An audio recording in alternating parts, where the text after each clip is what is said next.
இன்னைக்கு முரளி நம்ம பாபாட்ட சொல்லிட்டு முரளி படிக்கலாம். பாபா சொல்றாங்க, 31/3/2025 காலை முரளி. ஓம் சாந்தி. பாப்தாதா மதுபன். பாபா சொல்றாங்க, இனிமையான குழந்தைகளே, நீங்கள் இப்போது பழைய உலகத்தின் நுழைவாயிலிருந்து வெளியேறி சாந்தி தாமம் மற்றும் சுகதாமத்திற்கு சென்று கொண்டிருக்கிறீங்க. தந்தை தான் முக்தி ஜீவன் முக்திக்கான வழியை கூறுகிறார். இப்போ நம்ம இந்த பழைய உலகத்தினுடைய கேட்டுல இருந்து வெளியேறி சாந்தி தாமம் சுகதாமத்திற்கான கேட்டுக்கு போயிட்டு இருக்கிறோம்.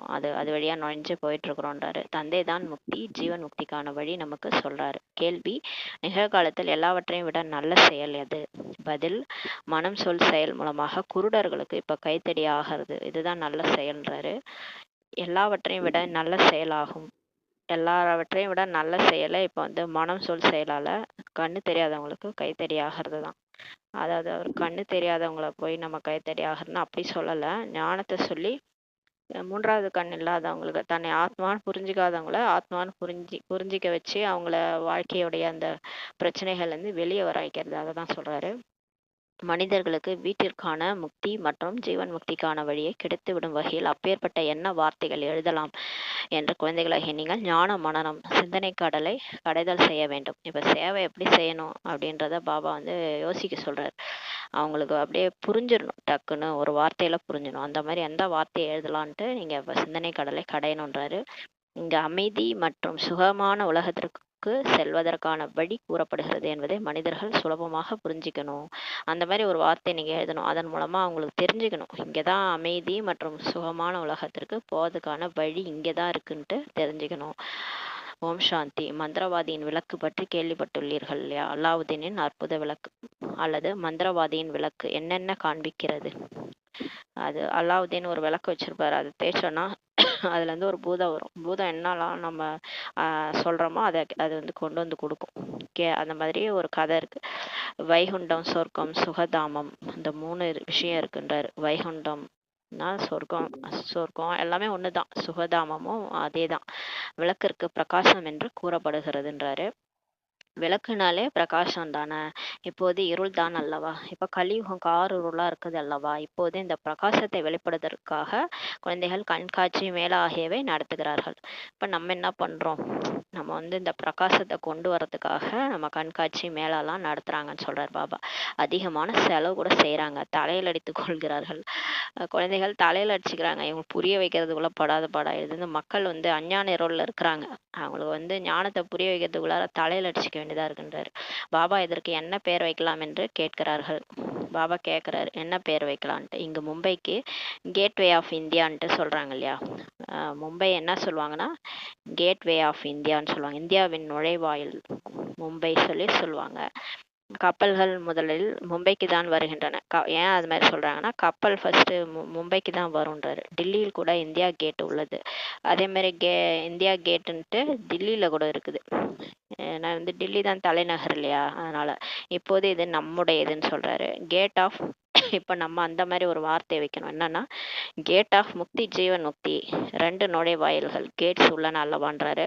முக்திக்கு போகிறதுக்கும் இதான் வழி, ஜீவன் முக்தி போகிறதுக்கும் இதான் வழி. இங்க இந்த ஞானத்தை கேட்டு அமைதியா பாபா நினைச்சோன்னா முக்திக்கு போயிடலாம். அமைதி ஒரு பாயிண்ட் கேட்டாலும் பாபாவை நினைச்சு, அதாவது ஆத்மான்னு புரிஞ்சுட்டு பரமாத்மாவை நினைச்சிங்கன்னா அமைதியாயிடுவீங்க. பாவம் அழிஞ்சிரும். அப்படியே பரந்தாமத்துக்கு போயிடலாம். முக்தி கிடைச்சிரும். சப்போஸ் ஃபுல் ஞானத்தையும் கேட்குறீங்க, சிருஷ்டி சக்கரத்தையும் புரிஞ்சுக்கிறீங்க, 5000 வருஷம் நாடக சக்கரம் நம்ம தான் ஆரம்பத்துலேருந்து தேவதையா நடிச்சோன்றதை ஒத்துக்கிட்டோம்னா நமக்கு ஜீவன் முக்தி கிடைச்சிரும். சொர்க்கத்துலேருந்து நடிப்போம். 2 நுழைவாயில்கள் உள்ளன அல்லவான்றாரு. எப்போதுமே 2 நுழைவாயில்கள் தான் இருக்கும்.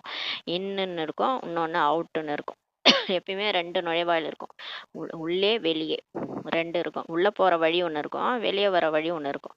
ஒரு வாயில் வழியாக வருவது, மறு வழியாக செல்வது. ஒரு வாயில் வழியாக நம்ம வருவோம், மறு வாயில் வழியாக போவோம். இந்த மாதிரி தான் இருக்கும் எல்லா இடத்துலையும். இதுவும் அவ்வாறு தான் சொல்றாரு பாபா.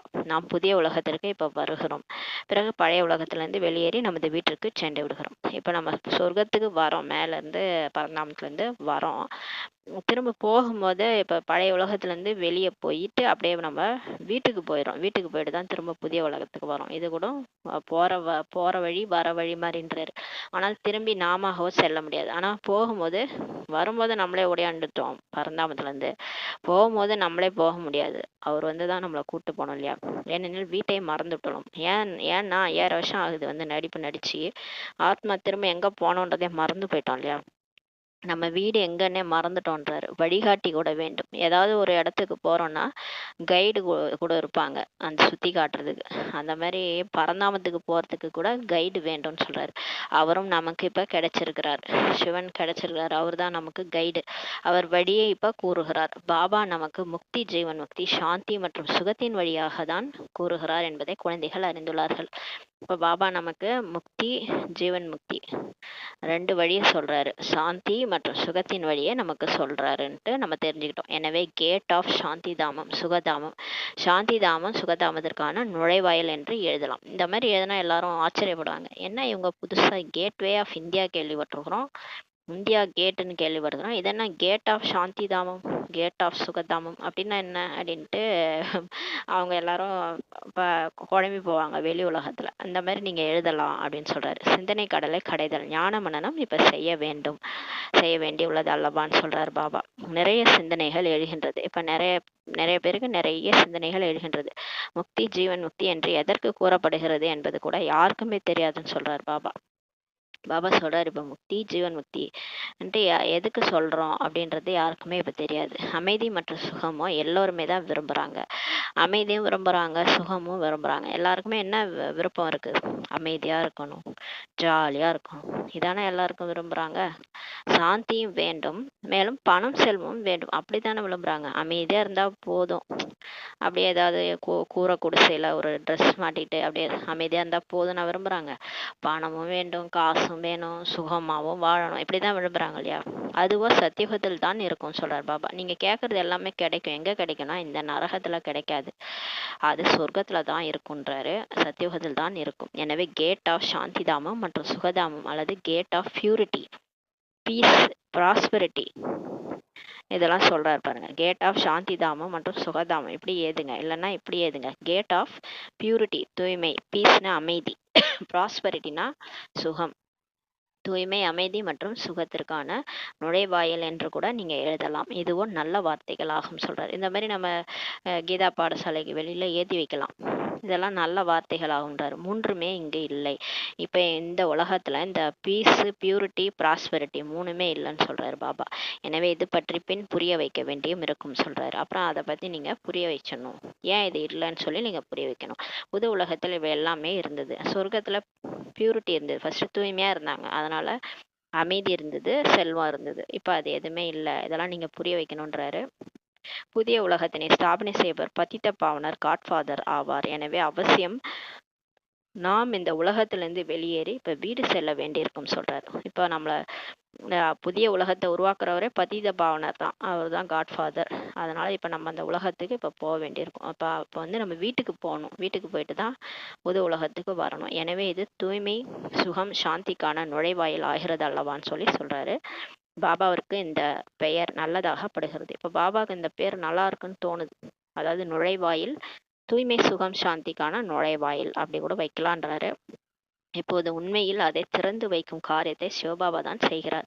ஆனால் பிராமணர்களாகிய நம் மூலமாக தான் இப்ப சேவிக்கிறார். உலகத்தில் திறப்பு விழாக்களோ நிறைய நடந்து கொண்டுதான் இருக்கின்றன அல்லவா. நிறைய இப்போ ஓப்பன் பண்றாங்க. அந்த யூனிவர்சிட்டி, இந்த யூனிவர்சிட்டி, இந்த பியூட்டி பார்லர் அதெல்லாம் திறந்து வைக்கிறாங்க. திறப்பு விழாக்கள் நடக்குது. ஒருவர் மருத்துவ சாலையின் திறப்பு விழா நடத்துவார், ஒருவர் யூனிவர்சிட்டி பல்கலைக்கழகத்தின் திறப்பு விழா நடத்துவார். இதுவோ ஒரே ஒரு முறைதான் இப்போ நடக்கிறதுன்றாரு. இப்போ ஒரு தடவை தான் பாபா வந்து திறந்து வைக்கிறாரு. மேலும் இச்சமயத்தில் தான் அது நடக்கிறது, சங்கமிகத்துல தான் நடக்குது. எனவே சிந்தனை செய்யப்படுகிறதுன்றாரு. பிரம்மா பாபா வந்து திறந்து வைக்க வேண்டும் என்று குழந்தைகள் எழுதினார்கள். முதல்லலாம் கீதா பாடசாலை ஓபன் பண்ணும்போது பிரம்மா பாபா வந்து திறந்து வைக்கணும்ட்டு குழந்தைகள் எழுதினார்கள். பாப்தாதா இருவரையும் அழைக்கலாம். ஏன் நீங்க பாப்தாதா பிரம்மா பாபா, சிவ பாபா 2 பேரையும் அழைக்கலாம். அப்படின்னு சொல்றாங்க. பாபா சொல்றாங்க, நீங்கள் பிரம்மா, வெளியில் எங்கும் செல்ல முடியாது என்று தந்தை கூறுகிறார். பாபா சொல்றாரு, இந்த பிரம்மா பாபா எங்கேயும் வெளியே செல்ல முடியாதுன்ட்டு சிவபாபா சொல்றாரு. திறந்து வைப்பதற்காக செல்வது என்பது சட்டமே கிடையாதுன்னு சொல்றாரு. ஸ்ரீமத் படி அது கிடையாதாம். திறந்து வைப்பதற்காக பிரம்மா பாபா போகிறது சட்டம் கிடையாதுன்றாரு. விவேகம் ஏற்பது இல்லைன்றாரு. விவேகம் ஏற்பதில்லை, அதாவது பிரம்மா பாபா போகக்கூடாது போல இருக்கு. அந்த மாதிரி ஸ்ரீமத் இருக்கு. இதுவோ யார் வேண்டுமானாலும் திறந்து வைக்க முடியும் சொல்லி பாபா சொல்றாரு. நீங்க கீதா பாடசாலைனா யாராவது விஐபிஸை கூட கூட்டு வச்சு திறந்து வைக்கலான்றாரு. பிரம்மா பாபா தான் வரணும்னு அவசியம் கிடையாது. திறந்து வைப்பதற்காக யார் வேண்டுமானாலும் திறந்து வைக்க முடியும் சொல்லி சொல்றாரு. பத்திரிகைகளும் வரும். பிரஜாபிதா பிரம்மா குமாரிகள் என்று பத்திரிகைகளும் வெளிவரும் சொல்றாரு. அது ரொம்ப 3 நாளா சொல்லிட்டு இருக்கிறாரு பாபா. நியூஸ் பேப்பர்ல வரும்னு சொல்லிட்டு இருக்காரு. இந்த பெயர் கூட மிகவும் நன்றாக உள்ளது அல்லவா? எந்த பெயரு? இந்த பிரஜாபிதா பிரம்மா குமாரிகள், அது கூட நல்லா இருக்குன்றாரு. பிரஜாபிதாவோ அனைவரின் தந்தை ஆகிவிட்டார். இப்ப பிரஜைகளின் தந்தை பிரம்மா பாபா, அவர் எல்லாருடைய அப்பாவும் ஆயிட்டாரு. இது ஏதோ குறைவானதா என்ன? சரி, ஒரு உலகத்துல இருக்க எல்லாருக்குமே அப்பானா சும்மாவா அது அப்படின்றாரு. மேலும் பிறகு சுயம் தந்தை விழா நடத்துகிறார். மேலும் இப்போ சிவபாபா அவரே நமக்கு விழா நடத்துகிறார். செய்பவர் அவர் அல்லவா? யார் செய்ய வைக்கிறது? செய்பவர் யாரு? சிவபாபா தான் அல்லவா? நாம் சொர்க்கத்தின் ஸ்தாபனை இப்போ செய்து கொண்டிருக்கிறோம் என்பது புத்தியில் இருக்க வேண்டும் அல்லவான்னு சொல்றாரு. இப்ப நம்ம என்ன ஸ்தாபனை பண்ணிட்டு இருக்கிறோம்? எதை யார் செய்ய வைக்கிறாங்க? சிவபாபா தான் செய்ய வைக்கிறாரு. என்னன்னா சொர்க்கத்தின் ஸ்தாபனை செய்ய வச்சிட்டு இருக்கிறாருன்றது இப்ப புத்தியில் இருக்கணும். எனவே எவ்வளவு முயற்சி புருஷார்த்தம் செய்து ஸ்ரீமத் படி இப்ப நடக்க வேண்டும் சொல்றாரு. நிகழ்காலத்தில் மனம் சொல் செயல் மூலமாக எல்லாவற்றையும் விட நல்ல செயலை ஒன்றுதான் சொல்றாரு. அதாவது குருடர்களுக்கு இப்ப கைத்தடி ஆகுது. இப்ப நீங்க என்ன ஒன்னா செய்றீங்க, அன்னதானம், வஸ்திரதானம், என்னென்னமோ பண்றீங்க. எல்லாத்த விட நல்ல செயல் ஒண்ணுதான்றாரு. அது என்னன்னா இந்த ஞானத்தை போய் எல்லாருக்கும் புரிய வைக்கிறது. குருடர்களுக்கு கைத்தடி ஆவதுதான் சொல்றாரு. ஹே பிரபு, குருடர்களின் கைத்தடி என்று பாடம் செய்யறாங்க. எல்லோரும் குருடர்கள் என்றாரு. இந்த நேரத்துல 3வது கண் இல்லாதவங்க எல்லாரும் குருடர்கள் தான் சொல்றாரு. தன்னை யாருன்னே தெரிஞ்சுக்காதவங்க குருடர்கள் தானே, குருடர்களாக உள்ளார்கள். எனவே தந்தை இப்ப கைத்தடி ஆகிறார். ஞானத்தின் 3வது கண்ணை அளிக்கிறார். அதான் சொல்லுவாங்க, சங்கரர் 3வது கண்ணு திறந்தாருன்னா உலகம் விநாசம் ஆயிடும். யாருக்கும் இப்ப 3வது கண்ணு ஓப்பன் ஆகல, தூங்கிட்டு இருக்குது. அந்த 2 கண்ணு ஓப்பன் ஆயிருக்குது. 3வது கண்ணு ஆத்மா என்ற கண்ணு தூங்கிட்டு இருக்குது. தான் ஆத்மான்றதே மறந்துட்டாங்க. உடல் நினைச்சுக்கிட்டு வாழ்ந்துட்டு இருக்கிறாங்க. இந்த ஞானத்தின் 3வது கண்ணை கடவுள் தான் கொடுக்கிறார். அதன் மூலம் நீங்கள் சொர்க்கத்தில் வரிசைக்கிரமாக முயற்சிக்கேற்ப இப்ப செல்கிறீர்கள். இப்ப பாபா திறக்க இதன் மூலமா நம்ம முயற்சி பண்ணி வரிசைக்கிரமா சொர்க்கத்துக்கு போறோன்றாரு. வரிசைக்கிரமாகவே இருக்கவே தான் இருக்கிறார்கள். இது மிகவும் பெரிய எல்லையில்லாத ஆஸ்பத்திரி மற்றும் யூனிவர்சிட்டி ஆகுன்றாரு. இந்த இந்த பிரம்மா குமாரிகள் இயக்கம் எல்லையில்லாத ஹாஸ்பிட்டல் மற்றும் யூனிவர்சிட்டி ஆகுன்றாரு. ஏன்னா இங்க வந்தா யோகா பண்ணி உடம்பும் சரியாயிடுது. இன்னொன்னு பாடம் படிச்சு நம்ம யூனிவர்சிட்டி மாதிரி இங்க பாடமும் கடவுளே பாடம் எடுக்கிறாரு. இதை நம்ம டிகிரி வாங்குறோம் இல்லையா? என்ன டிகிரி வாங்குறோம்? ஆத்மான்ற டிகிரி, ஆத்மா அபிமானி டிகிரி வாங்குறோம் இல்லையா? அதன் மூலமா பதவி கிடைக்குது. என்ன பதவி? தேவதை பதவி கிடைக்குது. இதெல்லாம் நம்ம ஞான சிந்தனை பண்ணணும். ஆத்மாக்களின் தந்தை பரம்பிதா பரமாத்மா பதித பாவனர் ஆவார் என்று இப்ப புரிய வைக்கப்படுகிறதுன்னு சொல்றாரு. இப்ப ஆத்மாக்களின் தந்தை யாரு? கடவுள், காட்ஃபாதர். அவர் தான் பரம்பிதா பரமாத்மா. அவர் தான் தூய்மையற்றவர்களை தூய்மையாக்குவார், பதித பாவனர் என்று புரிய வைக்கப்படுகிறது. நீங்கள் அந்த தந்தையை நினைவு செய்யுங்கள், பின் சுகதாமம் சென்று விடுவீர்கள். சொல்ல இந்த மாதிரி நீங்க பரம்பிதா பரமாத்மாவை நினைவு செய்யுங்க. அப்ப நீங்க சொர்க்கத்துக்கு போயிடுவீங்க, சுகதாமம் போயிடுவீர்கள். இது ஹெல் ஆகும், இது நரகமாகும். இங்க எங்கேயாவது ஒரு சந்தோஷம் இருக்கா? இல்ல தூய்மையா இருக்கிறாங்களா? இல்ல சுகமா இருக்கிறாங்களா? சொல்ல ஒரு செல்வ செழிப்போட எல்லாரும் ஜாலியா இருக்கிறாங்களா? இல்லையா? எல்லாருக்கும் எல்லாம் கிடைச்சிருக்கா? இல்ல. இது நரகமாகும் சொல்றாரு. இதை ஹெவன் என்று கூற மாட்டார்கள். இது ஒருபோதும் இது சொர்க்கம்ட்டு சொல்ல மாட்டாங்க. ஹெவன், சொர்க்கத்தில் இருப்பது ஒரே ஒரு தர்மம் தான் ஆகும் சொல்றாரு. சொர்க்கத்துல ஒரே ஒரு தர்மம் தான் இருக்கும். இங்க எத்தனை தர்மம் இருக்கு? பாரதம் சொர்க்கமாக தான் இருந்தது, வேற எந்த தர்மமும் அங்க இருக்கவில்லை. இது மட்டும் நினைவில் இருந்தால் கூட இதுவும் மண்மனாபாவ தான் ஆகுன்றாரு. பாருங்களேன், தன்னை ஆத்மான்னு நினைச்சு பாபாவை நினைக்கிறது மண்மனாபாவ. ஆனா எதை சொல்றாரு? பாரதம் சொர்க்கமா இருந்துச்சு, வேற எந்த தர்மமும் அங்க இருக்கல. இது கூட உங்களுக்கு நினைவுல இருந்தா கூட இதை நினைச்சா கூட உங்க பாவம் போயிடும். நீங்க மண்மனாபாவ தான் இதுன்னு சொல்றாரு பாபா. நாம் சொர்க்கத்தில் முழு உலகிற்கு அதிபதியாக இருந்தோம் ஒரு காலத்துல. இவ்வளவு கூட நினைவிருப்பது இல்லையான்னு சொல்லி கேக்குறாரு. என்ன இப்படி மறந்து போய் கிடக்குறீங்க? அம்னீஷியா பேஷண்ட்டை விட மோசமா இருக்கிறீங்கன்றார் பாபா. சுத்தமா மறந்துட்டீங்க. நாம தான் சொர்க்கத்துல முழு உலகத்துக்கே அதிபதியா இருந்தோம், இது கூட நினைவிருப்பது இல்லையா அப்படின்னு கேட்கிறாரு. நமக்கு தந்தை கிடைத்துள்ளார் என்பது புத்தியில் உள்ளது என்றால் அந்த குஷி இருக்கணும் இல்லையா? கடவுளே கிடைச்சிட்டாரு, தேடினது அவர் தான், அவரே கிடைச்சிட்டாருன்றது புத்தியில இருக்குன்னா அந்த குஷி இருக்கணும் இல்லையா? ஆனா அந்த முகத்துல அந்த குஷியே இல்லை. ஏன்னா ஆனால் மாயா கூட குறைவானது அல்லன்னு சொல்லி பாபா சொல்றாரு. பாபா என்ன சொல்றாருன்னா, மாயா கூட சிரிக்கவே விட மாட்டுது, மனசுல குஷிய இருக்க கூட விட மாட்டுது. அவ்வளவு மோசமான மாயாவா இருக்குது தேக அபிமானம். அதனாலதான் எல்லாருக்கும் அந்த குஷியே இருக்கிறது இல்லை. அப்பேற்பட்ட தந்தையினுடையவராகி பிறகு அந்த அளவு குஷியில் இருப்பதில்லை. எப்பேற்பட்ட ஒரு கடவுள், அவத சுப்ரீம் சோல் அவரு. உலகத்திலேயே அண்ட சராசரங்களுக்கும் அதிபதி, உலகத்தை படைச்சவர், எல்லாத்தையும் படைச்சவர் அவர் தான், நம்மளையும் படைச்சவர் அவர் தான், ஆத்மாக்களின் தந்தை. அப்பேற்பட்டவர் அவர் நினைச்சா என்ன வேணா செய்ய முடியும். அப்பேற்பட்டவருடையவராகி பிறகும் அந்த அளவு குஷியில் இருப்பதில்லைன்னா என்ன சொல்றது? பாபா சொல்றாரு, மூச்சு திணறி கொண்டே இருக்கிறார்கள். மூச்சு திணறுது, அடிக்கடி மூச்சு திணறுது. ஏன்னா மாயா அந்த மாதிரி பண்ணுது. மாயா அடிக்கடி மிகவுமே மூச்சு திணறுமாறு செய்கிறது. அடிக்கடி இந்த மாயா உடல் அபிமானம் வந்து அப்படியே கோபம் வருது, எல்லாம் வருது. அதான் சொல்றாரு, அடிக்கடி மிகவுமே மூச்சு திணறுமாறு செய்கிறது, சிவபாபாவின் நினைவை மறக்குமாறு செய்து விடுகிறது. அப்ப பார்த்தா பாபா எங்க இருக்கிறாருன்னே தெரியல, காணாம போயிடுறாரு. பாபாவே நினைவே மறக்க செய்து விடுகிறது, நினைவு நிலைப்பதில்லை என்று சுயம் அவர்களே கூறுகிறார்கள். அவங்களே சொல்றாங்க, பிகேஸ் பாபா நினைவு நிலைக்க மாட்டுது, நழுவி போயிடுது பாதரசம் மாதிரி அப்படின்ட்டு சொல்றாங்க. தந்தை ஞான கடலில் மூழ்கி எழுமாறு செய்கிறார். இப்ப பாபா ஞான கடல் அவர் தான், அதுல நம்மள மூழ்கி எழுமாறு செய்கிறார் சொல்றாரு. மாயை பிறகு விகார கடலில் மூழ்கி எழுமாறு செய்திருக்கிறது. இவர் ஒண்ணு செஞ்சா அந்த மாயா வேற ஒண்ணு செய்யுது, அப்படி ஈத்துட்டு போகுது எல்லாரையும். அது என்ன பண்ணுது, அந்த விகார கடல்ல மூழ்கி எழுமாறு செய்திருது. காமம், கோபம், பற்று, ஆசை, அகங்காரம், அதுல போய் உழுங்கன்ட்டு அதுல முங்கி முங்கி அப்படியே கழுத்தை நெரிச்சு விட்டுருது. உள்ளாரே முக்கி மூச்சு திணற வச்சு சாகடிக்குது இந்த மாயா.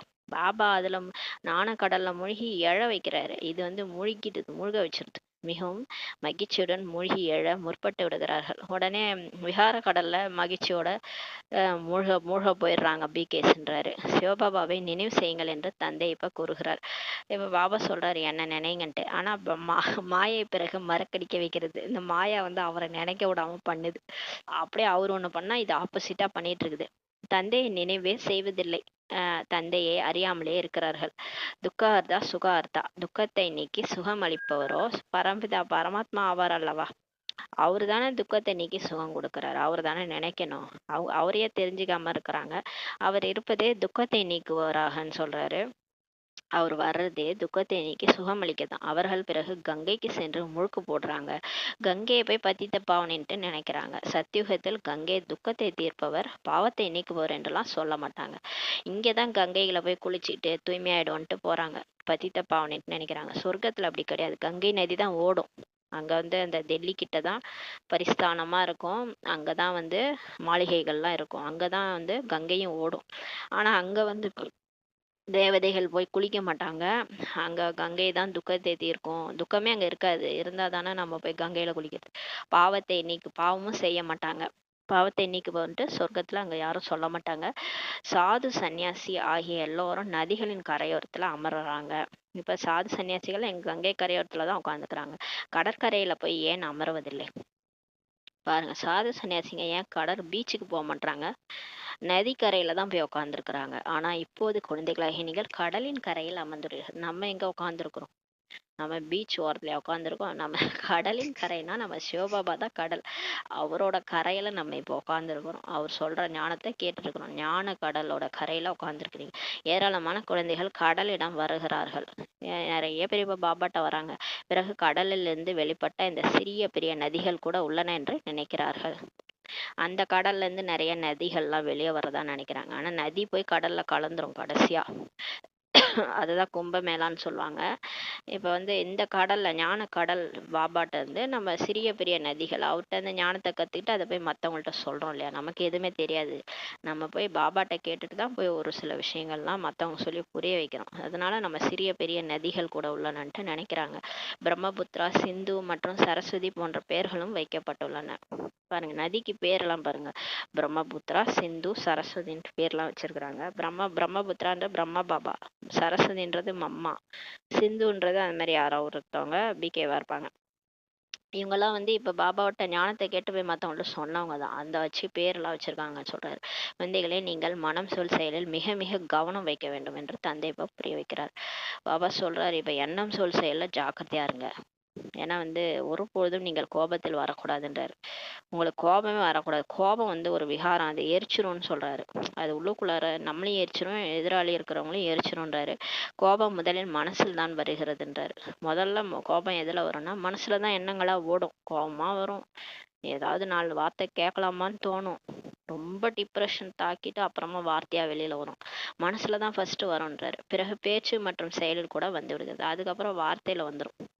வார்த்தையில வந்து நாலு திட்டு திட்டுவாங்க. அவங்களுக்கு வர மனசுல வந்ததெல்லாம் வெளியே கொண்டாடுவாங்க, திட்டி தீத்துருவாங்க. அதுக்கப்புறம் வந்து செயல் செயல் சிலருக்கு வந்து கோபம் தாங்காம அடிச்சே போயிடுவாங்க.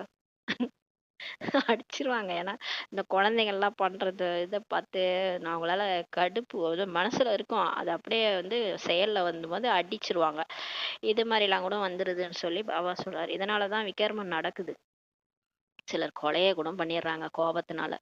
அப்ப தெரியாம தான் பண்ணுவாங்க. சும்மா வந்து ஏதோ தள்ளி விடுறான்னு தள்ளி விடுவாங்க, அவங்க போய் விழுந்து இறந்துருவாங்க.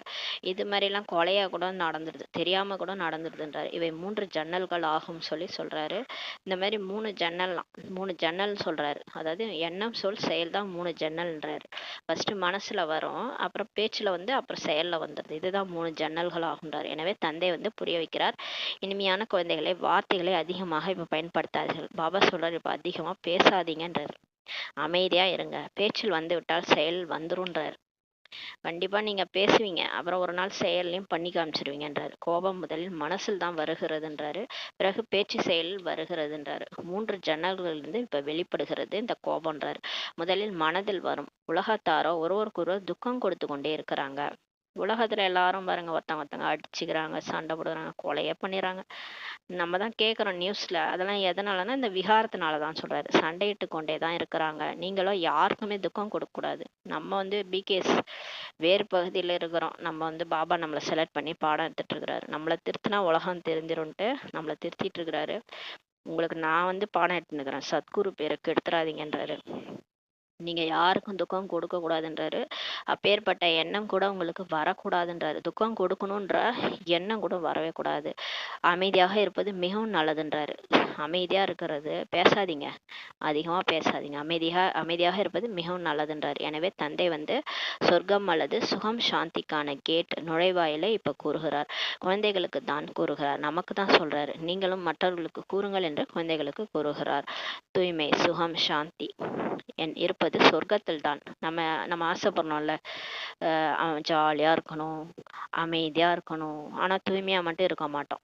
இங்க தூய்மை இருந்தா தானே அந்த சுகம் சாந்தி வரும். அதனாலதான் நீங்க தூய்மையா இருந்தீங்கன்னா சுகம் சாந்தி வரும். தூய்மை தான் அம்மா, அம்மா இருந்தாதான் குழந்தைகள் வருவாங்க, சுகம் சாந்தி வருவாங்க. அது இங்கே கிடையாது, சொர்க்கத்துல தான் சொல்றாரு. அங்கே எப்படி செல்கிறோம் என்பது இப்ப புரிந்து கொள்ள வேண்டும்ன்றாரு. இந்த சொர்க்கத்துக்கு நம்ம எப்படி போறோம்ன்றதை நீங்க புரிஞ்சுக்கணும். இந்த மகாபாரத போர் கூட நுழைவாயிலை திறக்கிறது. இப்ப மகாபாரத போர் நடக்குது. நமக்கு இந்த மாயாக்கும் நமக்கும் சண்டை, மாயாக்கும் ஆத்மாக்கும் சண்டை நடக்குது. இந்த சண்டை முடிஞ்ச பிறகு மகாபாரத போர் முடிஞ்சிடும். முடிஞ்ச உடனே அந்த கேட்டு திறக்கும். அதான் சொல்றாரு, நுழைவாயிலை திறக்கிறது. பாபாவுடைய ஞான மனனமோ சிந்தனை கடலை கடைதல் கூட நடக்கிறது அல்லவா, என்ன பெயர் வைக்கலாம்ட்டு. இப்ப நம்ம பாபா கூட ஞான சிந்தனை செய்யறாராம். பிரம்மா பாபா என்ன பெயர் வைக்கலாம்னு சொல்லிட்டு சிந்தனை செய்யறார். அதிகாலையில் சிந்தனை கடலை கடையும் போது வெண்ணெய் கூட வெளிப்படுகிறது. காலையில உட்காந்து அமிர்த வேலை முடிச்சுட்டு நம்ம உட்காந்து சிந்தனை கடலை கடையும் போது நமக்கு நிறைய ஞான பாயிண்ட் கருத்துக்கள்லாம் வந்து நமக்கு வெளிப்படுதுன்றாரு. அது காலையில் தான் வரும். நம்ம அந்த நேரம் தூங்கிட்டோம்னா எங்கிருந்து கடலை கடையிறது?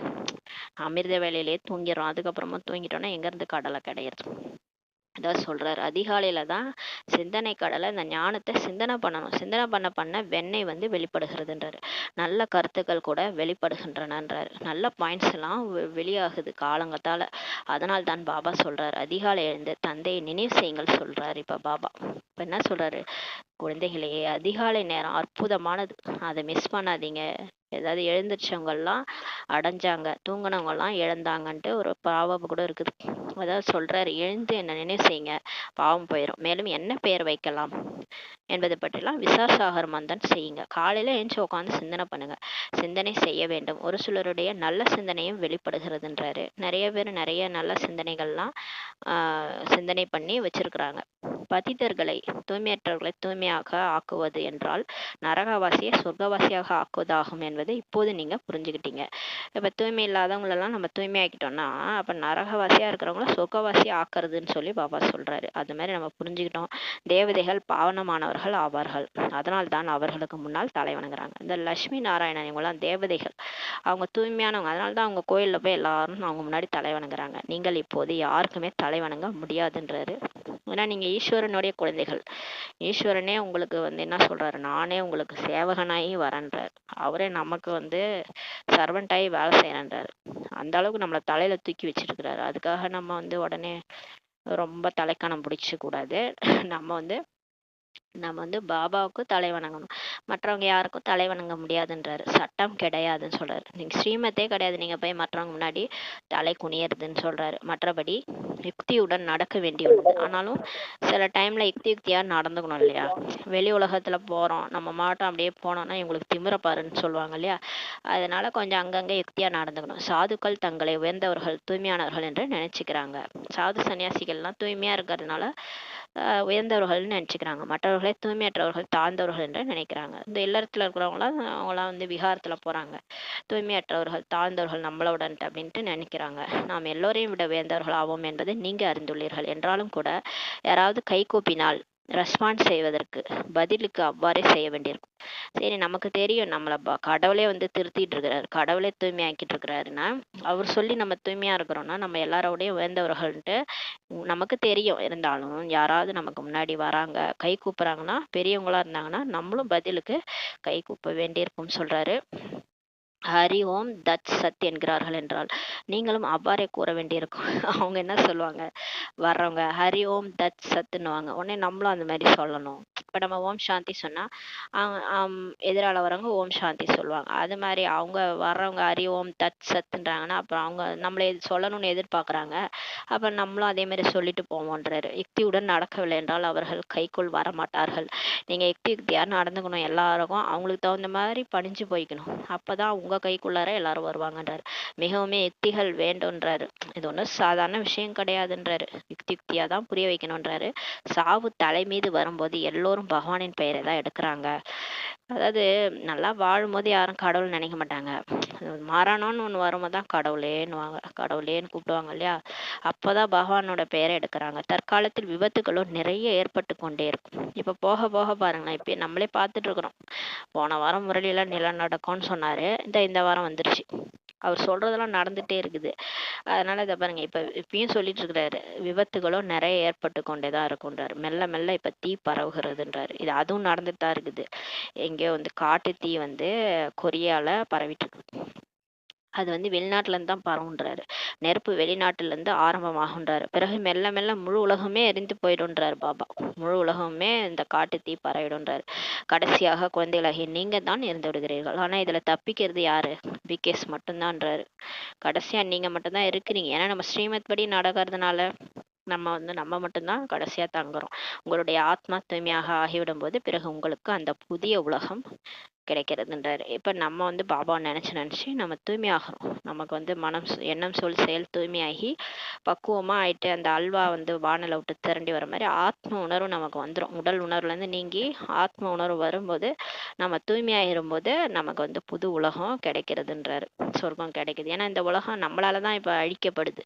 நம்மளாலே அதை அழிச்சு புது உலகமா மாத்துறாரு. ஏன்னா நம்ம தூய்மையாயிட்டா நம்ம வாழறதுக்கு புது உலகம் வேணும்ன்றதுனால இந்த உலகத்தை அழிக்கிறான்னு சொல்றாரு. உலகத்தினுடைய புதிய நுழைவாயில் குழந்தைகளாகிய உங்களுக்கு இப்ப கிடைக்கிறதுன்றாரு. இப்போ இந்த உலகத்தினுடைய புதிய கேட்டு நமக்கு கிடைக்குதுன்றாரு. நீங்கள் ஆட்சி புரிகிறீர்கள். நம்ம தான் அந்த உலகத்துக்கு போய் ஆட்சி புரிகிறோம். அல்லாவுதீனின் விளக்கு கூட பிரசித்தமானது அல்லவா?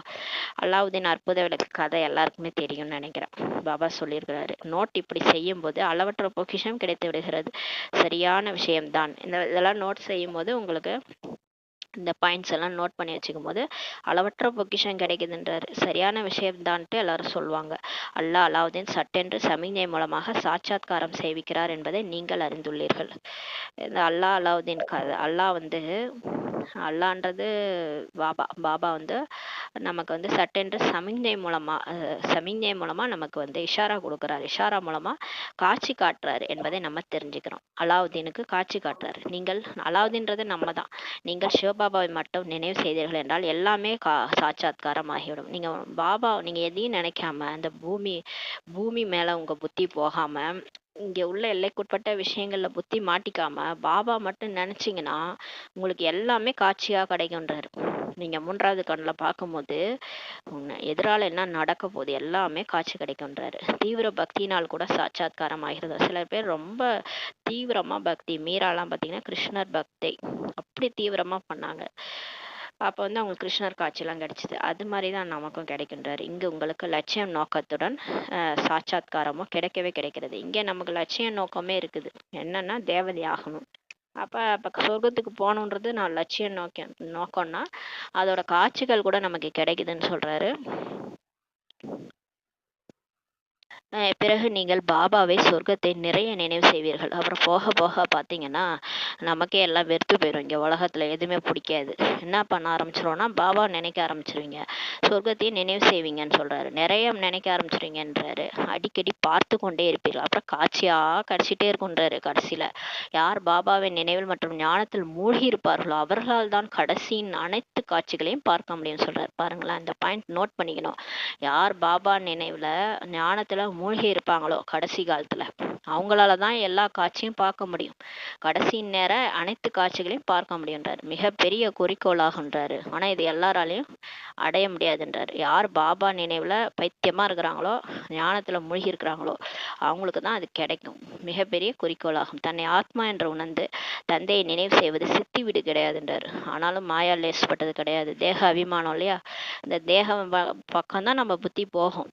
உடம்பு சரியில்லையா உடனே தேகத்துல மாட்டிக்கும், மற்றவங்களுக்கு உடம்பு சரியில்லையா உடனே அவங்க தேகத்துல மாட்டிக்கும். இந்த மாதிரி பற்று ஒரு மாயா. அதே மாதிரி நிறைய காமம், கோபம், பற்று, ஆசை, அகங்காரம் எல்லாமே மாயா தான். இதுல போய் மாட்டிக்கிறாங்க. பேராசையில கூட மாட்டிக்கிறாங்க. இந்த காசு சம்பாதிக்கணும், அங்க காசு சம்பாதிக்கணும், இதை விடக்கூடாது, அதை விடக்கூடாது, அவங்க எப்படி இதை எடுத்துக்கலாம், இப்படியெல்லாம் வந்து நிறைய பேராசையின் காரணமாக மாட்டிக்கிறாங்க. நிறைய விஷயம் வந்து புத்தி அளப்பாயுது. அதனால பாபா நினைக்க விடாம பண்ணுது மாயா. அதான் சொல்றாரு, தன்னை ஆத்மா என்று உணர்ந்து தந்தையை நினைவு செய்வது சித்தி வீடு கிடையாதுன்றார் பாபா. சித்தி வீடு பக்கத்து தெருவில் இருக்கும், ஈஸியா போயிட்டு வந்துடலாம். அது மாதிரி கிடையாது பாபா நினைக்கிறது. அதுவும் நீங்க ஆத்மான்னு புரிஞ்சுட்டு பாபா நினைக்கிறது அவ்வளோ கஷ்டம்ன்றாரு. மிகுந்த உழைப்பு உள்ளதுன்றாரு. ஈஸியாலாம் சொல்லிட முடியாது. நான் பாபாவை நினைச்சிட்டே தான் இருக்கேன் முழு நாளும். நினைவே முக்கியமானது ஆகும் சொல்றாரு. நினைவு தான் முக்கியமானது. யார் அதிக ரேஸ் ஓடுறாங்களோ நினைக்கிறாங்களோ அவங்க தான் எந்த பதவி அடைய முடியுன்றாரு. எப்படி பாபா திவ்ய திருஷ்டியின் வள்ளலாக இருக்கிறாரோ, திவ்ய திருஷ்டி தாத்தா, அவர் தான் காட்சி காட்டுற வள்ளல். காட்சி அவரால் தான் காட்ட முடியும். அப்படிதான் பண்ணிட்டு இருக்கிறாரு. துவாபர யுகத்துல இருந்து கடவுள் ஒருத்தர் இருக்கிறாருன்னு ஏன் நம்புறாங்கன்னா காட்சி காட்டுறாரு. காட்சி காட்டி காட்டி எல்லாரையும் வந்து கவர் பண்ணிட்டு இருக்கிறாரு. அவர் தான் திவ்ய திருஷ்டியின் வள்ளலா இருக்கிறார் இல்லையா. அதே போல சுயம் தனக்காக திவ்ய திருஷ்டி தாத்தா ஆகிவிடார்கள். எப்படி பாபா அப்படி இருக்கிறாரோ அவரை நினைச்சு இவங்களும் அதே மாதிரியே திவ்ய திருஷ்டி தாத்தா ஆகிடுவார்கள் சொல்றாரு. எப்படி பக்தி மார்க்கத்தில் தீவிர வேகத்துடன் நினைவு செய்யும் போது சாட்சாத்காரம் கூட கிடைக்கிறது இல்லையா. இப்பொழுது தங்களுடைய உழைப்பினால் திவ்ய திருஷ்டி தாத்தா, திவ்ய திருஷ்டியின் வள்ளல் ஆகி விடுகிறார்கள் சொல்றாரு. பக்தியில எப்படி அப்படியே கடவுள், அதாவது ஏதோ ஒரு உருவத்தை நினைச்சு காட்சி கிடைக்குது அவங்களுக்கு.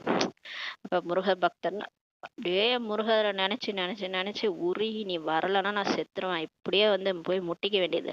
உடனே இவரு பயந்துன்னு போய் காட்சி காமிச்சிருவாரு. பயப்பட மாட்டாரு. என்னடா இது இந்த பக்தர் இவ்வளவு தீவிரமாக்குறாரு, சரி நம்ம முருகர் ட்ரெஸ்ஸை போட்டுன்னு போய் காட்சி காட்டுவோன்ட்டு சிவபாபா தான் புள்ளியா இருக்கிறாருல, அவர் தான் போயிட்டு முருகர் ட்ரெஸ் வச்சிருக்காருல அதை போட்டு காட்சி காமிச்சிடுறாரு. அது மாதிரி பக்தியில் நடக்குது. இப்போ நீங்கள் அது மாதிரி தீவிரமாக நீங்கள் வந்து பாபாவை நினைக்கிறீங்க. திவ்ய திருஷ்டியின் வள்ளல் யார்? அவர் தானே. அவரை நினைக்கிறீங்க. உங்களோட உழைப்பினால் அவரை நினைக்கும் போது நீங்களும் அந்த மாதிரி ஆயிடுவீங்க. உங்களை பார்த்தாலும் எல்லாருக்கும் காட்சி கிடைக்கும்னு சொல்கிறாரு. நீங்கள் கூட நினைவின் உழைப்பில் இருந்தீர்கள் என்றால் மிகவும் குஷியுடன் இருப்பீர்கள் சொல்கிறாரு. இப்போ உங்களுக்கு ஏன் குஷி குறையுது? நீங்கள் கடவுளை நினைக்கிறது இல்லை. அதனால தான் பாபாவை நினைக்கிறது இல்லை. அன்பான அப்பாவை நினைக்கிறது இல்லை. நினச்சிங்கன்னா குஷியோட இருப்பீங்கன்றார். நினைவின் உழைப்பில் இருந்தீர்கள் என்றால் மிகவும் குஷியுடன் இருப்பீர்கள். மேலும் சாட்சாத்காரம் ஆகி கொண்டே இருக்கும். மேலும் உங்களுக்கு காட்சி கூட கிடைச்சிட்டே இருக்கும். நீங்க பாபா நினைக்க நினைக்க உங்களுக்கு எதிரால வரப்போற சொர்க்கத்தினுடைய காட்சிகள், நீங்க என்னவாக போறீங்க, உங்களுடைய தேவதா சுரூபம், உங்களுடைய ஃபரிஸ்தா சுரூபம், நீங்க பறந்து பூமி பந்து மேல பறந்துட்டு இருக்கிற காட்சி எல்லாமே உங்களுக்கு கிடைக்க ஆரம்பிச்சிடும். இந்த முழு உலகமே மறந்து போயிடும். உங்களுக்கு உலகமே மறந்துடும். அந்த அளவுக்கு பாபாவை நினைச்சிட்டு இருப்பீங்க. மண்மனா பவ ஆக ஆகி விடுவீர்கள்ன்றாரு. அப்ப மண்மனா பவவுடைய சொரூபமாவே நீங்க ஆயிடுவீங்கன்றாரு. அதாவது ஆத்மான்னு புரிஞ்சு பாபாவை நினைக்கிறது, எல்லாத்தையும் மறந்துடுறது, மறந்துட்டு ஒரு பாபா நினைவுல அப்படியே மூழ்கி போய் கிடக்கிறது, அந்த மாதிரி ஆயிடுவீங்கன்றாரு. இனி என்ன வேண்டும் சொல்றாரு. இனி என்ன வேண்டும்? அவ்வளவுதான், நம்ம லட்சியமே இதான். இதுக்கப்புறம் என்ன வேண்டும்? யோகா பலத்தினால் பின் நீங்கள் தங்களது சரீரத்தை விட்டு விடுகிறீர்கள். இதே மாதிரி யோகா பண்ணி அந்த சரீரம் தேக அபிமானத்தையே விட்டுட்டு அந்த உடலையே நீங்க விட்டுடுறீங்க. அதோட ஆத்மா பறந்து பாபா கூட போயிடும். சூட்சும உடல்ல பக்தியில் கூட உழைப்பு உள்ளது. இதில் கூட உழைப்பு வேண்டும். பக்தி கூட உழைப்பு இல்லாம செய்யறாங்களா? அதுலயுமே அவ்வளோ கஷ்டம் இருக்கு. பக்தி தான் சொல்ல போனா ரொம்ப கஷ்டம். இங்க கூட பாபா உட்கார்ந்து நினைவு பண்ணுங்கன்றாரு. அதான் அதுவே மாயா விட மாட்டுது, நினைக்க விட மாட்டுது. அதே மாதிரிதான் ஞானத்திலையும் உழைப்பு வேண்டும்ன்றாரு. ஞானம் கூட ஈஸி கிடையாது, அதுவும் கஷ்டம்தான்றாரு. உழைப்பு வேண்டும். உழைப்பிற்கான வழியை பாபா மிகவும் முதல் தரமானதாக கூறிக்கொண்டிருக்கிறார். இப்ப எப்படி உழைக்கணும்ன்றது ஃபர்ஸ்ட் கிளாஸா முதல் தரமானதாக நமக்கு சொல்லிட்டு இருக்கிறார். தன்னை ஆத்மா என்று உணர்வதால் பிறகு தேக உணர்வே இருக்காது. நீங்க உங்களை ஒரு உயிர் நினைச்சுக்காங்க, அந்த உடம்புன்னு நினைக்காதீங்க. நான் உயிர் நினைச்சுக்கங்க. ஆத்மானு புரிஞ்சுக்கிறதுனால தேக உணர்வே உங்களுக்கு உடல் அபிமானமே போயிரும்ன்ற. இந்த உடலே மறந்துருங்க. அது உடல் வராது நம்ம கூட. பாம்பு சட்டையை உரிச்சு போடுற மாதிரி இந்த உடலை நம்ம விட்டுட்டு தான் போகணும். வால் நட்சத்திரம் வந்து வாழை விட்டுறணும், நட்சத்திரம் மட்டும் பறந்து போயிடணும்னு சொல்றாரு பாபா. பாப் சமான், தந்தைக்கு சமானமானவர்களாக ஆகிடுவீங்க. நீங்க எப்படியே நீங்க உங்களை நினைச்சு நினைச்சு தேக உணர்வே இருக்காது. அப்புறம் பாபா சமானா ஆயிடுவீங்கன்றாரு. ஏன்னா அவரு புள்ளி நம்மளும் புள்ளி இல்லையா? ஸ்டாரா மாறிடுவீங்கன்றாரு. சாட்சாத்காரம் செய்து கொண்டே இருப்பீர்கள். அப்புறம் பாத்தீங்கன்னா பாருங்க, உங்களுக்கு காட்சி காட்சியா கிடைச்சிட்டே இருக்கும். இப்ப கர்மாதித் நிலையில இருக்கிறவங்களாம் அப்படிதான் இருக்கிறாங்க. இப்ப தாதிலாம் இருக்கிறாங்கல்ல, அவங்களுக்கு எதுவுமே யாருமே அவங்களுக்கு தெரியல. அவங்க மாட்டுக்கும் ஆத்ம உணர்வுல அப்படியே சாட்சாத்காரம் கிடைக்குதா என்னன்னு தெரியல. ஒரு ரியாக்ஷனும் இல்லை, அந்த மாதிரி இருக்கிறாங்க. அவங்க கர்மாதித் நிலையில இருக்கிறாங்க. அந்த மாதிரி நம்மளும் ஆயிடுவோன்றாரு. இப்பதான் நம்ம உடல் உணர்வுல பேசிக்கிட்டு ரெஸ்பாண்ட் பண்ணிக்கிட்டு ரியாக்ட் பண்ணிக்கிட்டு எல்லாம் இருக்கிறோம் இல்லையா? ஒரு காலம் வரும் நம்மளும் கர்மாதீத்தை அடைஞ்சிரும். கர்ம கணக்கு முடிச்சிட்டோம்னா வாயால அதிகம் பேசக்கூட மாட்டோம். அந்த மாதிரி ஆயிடும். ஒரு சூழ்நிலை வந்துடும். எல்லாரும் அப்படி ஆயிடுவோம். சாட்சாத்காரம் கிடைச்சிட்டே இருக்குன்றாரு. குஷியும் மிகுந்ததாக இருக்குன்றாரு. உங்களுக்கு குஷி கூட அதிகமா ஆயிடும்ன்றாரு.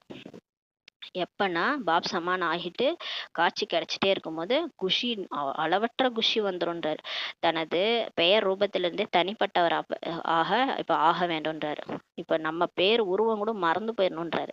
பிறகு மற்றவர்களுக்காக பேர் ரூபத்தை நினைவு செய்தால் என்ன நிலைமை ஆகுன்றாரு. நம்ம பேர் ரூபத்தையே மறக்க சொல்றாரு. அப்ப மத்தவங்க பேர் ரூபத்தை ஞாபகம் வச்சுக்கிறதுனால என்ன வரும், என்ன நிலைமை ஆகும் உங்களுக்குன்றார். ஞானமும் மிகவும் ஈஸி தான். பழமையான பாரதத்தின் யோகத்தில் தான் மாயாஜாலமே உள்ளதுன்னு சொல்றார் பாபா. பிரம்ம ஞானிகள் கூட இவ்வாறு தான் சரீரம் விடுறாங்க என்று பாபா புரிய வச்சிருக்கிறார். பிரம்ம ஞானிகள் என்ன பண்ணுவாங்க, நான் ஆத்மா ஆவோம்ட்டு தெரியும் அவங்களுக்கு, பரமாத்மாவுடன் கலந்து விடுவோம்ட்டு நினைக்கிறாங்க. யாருமே கலந்து விடுவதில்லை சொல்றாரு. இருப்பது பிரம்ம ஞானியாக அமர்ந்தபடியே சரீரத்தை மட்டும் விட்டுடுறாங்க என்பதை பாபா பார்த்திருக்கிறாரு. அந்த பிரம்மா பாபா பார்த்திருக்கிறாரு. உக்காந்தபடியே அந்த புத்துலாம் சுத்தி புத்து முளைச்சிக்கும், இல்லை அவங்களே ஏதாவது கட்டிக்குவாங்க. உக்காந்து அப்படியே சரீரத்தை விட்டுடுவாங்க. தன்னை ஆத்மான்னு புரிஞ்சுட்டு பிரம்மத்துல கலந்துருவான்ட்டு நினைச்சிட்டு சரீரத்தை விடுவாங்க. சரீரம் மட்டும்தான் விடுவாங்க. ஆனா பிரம்மத்துல எல்லாம் கலக்க முடியாது. அந்த வாயுமண்டலம் மிகவும் சாந்தமாக இருக்கும் சொல்றாரு பாபா. அவங்க சரீரம் விடும்போது அந்த இடம் எப்படி இருக்கும், சாந்தமாக இருக்கும். அதனாலதான் நம்ம சித்தர் சமாதிக்கெல்லாம் போனோம்னா அனுபவம் செய்வோம் பாருங்களேன், ஆழ்ந்த அமைதி இருக்கும். ரொம்ப அப்படியே அமைதியா இருக்கும். ஆத்ம உணர்வுல அங்க ஈஸியா ஆத்ம உணர்வு கிடைக்கும் நமக்கு. அமைதி வந்து அனுபவமாகும். குளிர்ச்சியா இருக்கும். அங்க போனாலே அப்படியே சீத்தளமா இருக்கும். வெளியிலயே நமக்கு சீத்தளமா இருக்கும். வெளியில வெயிலா இருந்தா கூட சித்தர் சமாதிக்கு நீங்க போனீங்கன்னா குளிர்ச்சியா அனுபவமாகும். ஏன்னா அந்த ஆத்மாவுடைய அமைதி வந்து அங்க அனுபவமாகும். ஆழ்ந்த அமைதி நிலவி விடுகிறது. அந்த ஆழ்ந்த அமைதி கூட யார் ஞான மார்க்கத்துல இருக்கிறாங்களோ, அமைதியாக இருக்கக்கூடியவர்களாக இருப்பார்களோ அவர்களுக்கு தான் அனுபவமாகும். அந்த சித்தர் சமாதியோ ஏதாவது ஞானிகள் பிரம்ம ஞானிகள் சரீர விட்ட இடத்துக்கோ நம்ம போனோம்னா அங்க ஆழ்ந்த அமைதியை யாரால உணர முடியும்னு சொல்றாரு பாபானா, யார் பிகேஸோ ஞான மார்க்கத்தை சேர்ந்தவங்களோ யார் அமைதியாக இருப்பாங்களோ அவங்களுக்கு தான் அது அனுபவமாகும்னு சொல்றாரு. மற்றபடி ஒரு சில குழந்தைகளோ இன்னும் சிறு பிள்ளைகளாக இருக்கிறார்கள். இன்னும் ஆனா இந்த பிகேஸ்லயே இன்னும் சில குழந்தைகள் பேபி மாதிரி இருக்கிறாங்கன்றார் பாபா. குழந்தை மாதிரி இருக்கிறாங்க, அடிக்கடி விழுந்துடுறாங்க, அடிக்கடி டென்ஷன் ஆகுறாங்க, அடிக்கடி விகாரத்துல விழுந்துடுறாங்க, அடிக்கடி கோவப்படுறாங்க. இதில் மிக மிக மறைமுகமான முயற்சி இருக்குதுன்னு சொல்றாரு பாபா. உழைப்பு உள்ளது. பக்தி மார்க்கத்தின் உழைப்பு கண்கூடாக தெரிகிறது. பக்தி மார்க்கத்தினோட உழைப்பு பிரத்யட்சமா தெரியுது. அவங்க என்ன பண்ணுவாங்க, மாலையை உருட்டுவாங்க, மூளையில உட்காந்து பக்தி செய்வாங்க, இப்படிலாம் வந்து செய்யறாங்க. எங்க பக்தி மார்க்கத்துல தார தப்பட்டையோட சத்தமா வந்து தேரெல்லாம் ஓட்டுவாங்க, பாட்டு போடுவாங்க, பஜனை பாடுவாங்க, எல்லாம் வெளியில தெரியும். அவங்க அந்த உழைப்பு வந்து கண்கூடா தெரியும், வெளியே பார்த்தாலே தெரியும். நிறைய பக்தி செய்யறாங்க, ஆஹா எவ்வளோ பஜனை பாடுறாங்க, எவ்வளோ பக்தி இவங்களுக்குன்ட்டு வெளியே பார்த்தா தெரியும். இங்கோ நடந்தாலும் சென்றாலும் நீங்கள் நினைவில் இருக்கிறீர்கள். ஆனா நம்ம செய்யறது யாருக்குமே தெரியாது. இவங்க பார்த்தா பிகேவா என்ன பண்றாங்க, இவங்க தண்டமா உட்காந்துக்கிறாங்கன்னு சொல்லுவாங்க. ஆனா நம்ம உண்மையில எவ்வளவு முயற்சி பண்றோம்னு அவங்களுக்கு தெரியாது. நம்ம வந்து வெளியில காட்டிக்க மாட்டோம், மனசால பாபா நினைக்கிறதா நம்ம வேலையே. அதனால வெளியே தெரியாது.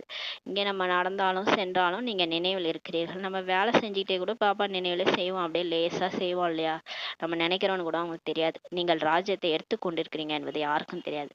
நீங்க உலக ராஜ்யத்தையே லட்சுமி நாராயணா நீங்க ஆக போறீங்கன்ட்டு யாருக்குமே தெரியாதுன்றாரு. யோகத்தின் மூலமாக தான் முழு கணக்கு வழக்குகளையும் இப்ப தீர்க்க வேண்டும்.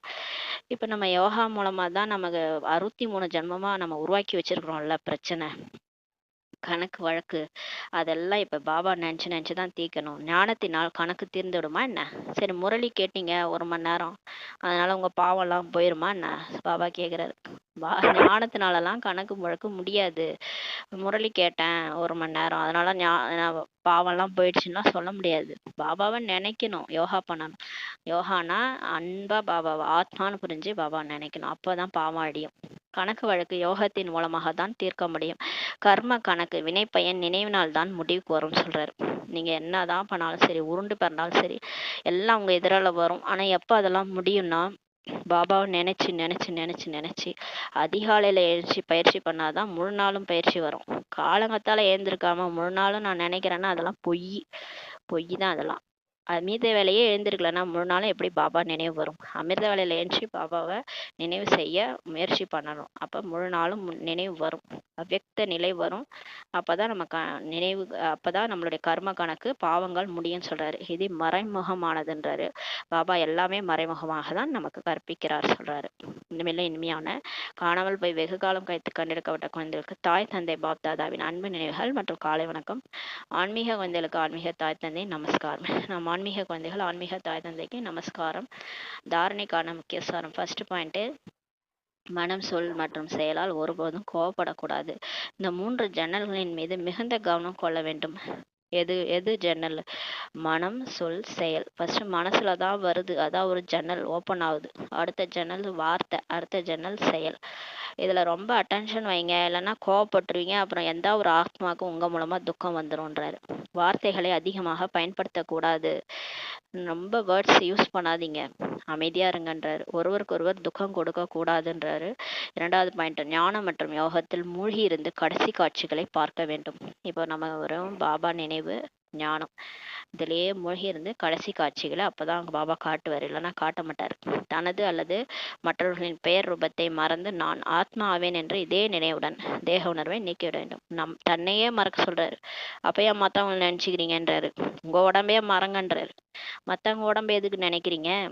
யாரு என்னன்னாங்களோ தெரியல, ஒரு பூகம்பம் வருது, ஐயோ என்னன்னாங்களோ தெரியல, அவ்வளவுதான் முடிஞ்சு போச்சு கதை.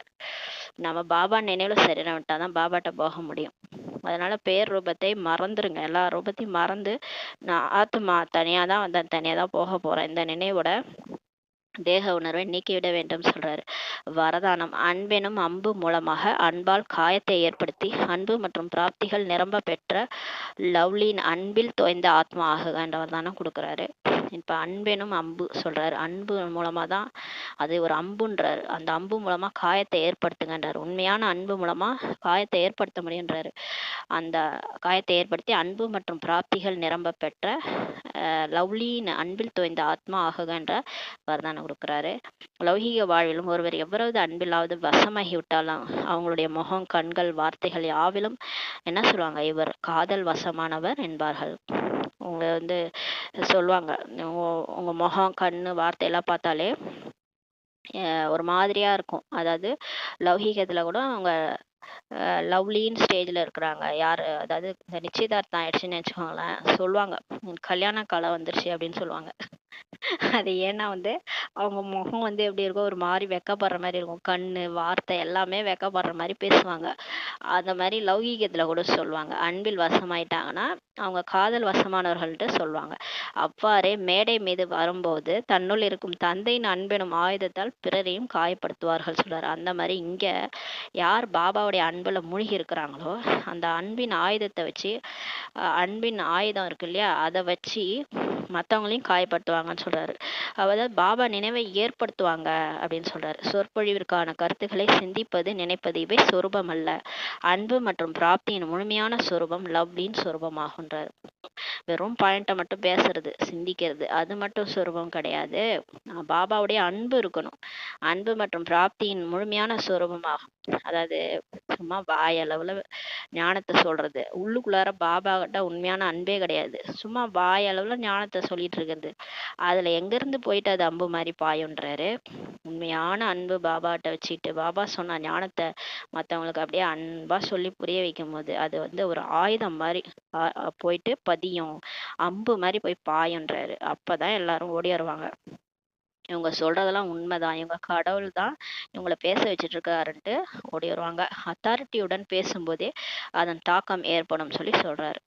அது ஞானத்தினுடைய அத்தாரிட்டியோட, அன்பினோட அத்தாரிட்டியோட பேசும்போது தான் அதோட தாக்கம் ஏற்படும் சொல்றாரு. ஸ்லோகன் சம்பூர்ணம் முழுமை மூலமாக இறுதி நாளை அருகே கொண்டு வாருங்கள்.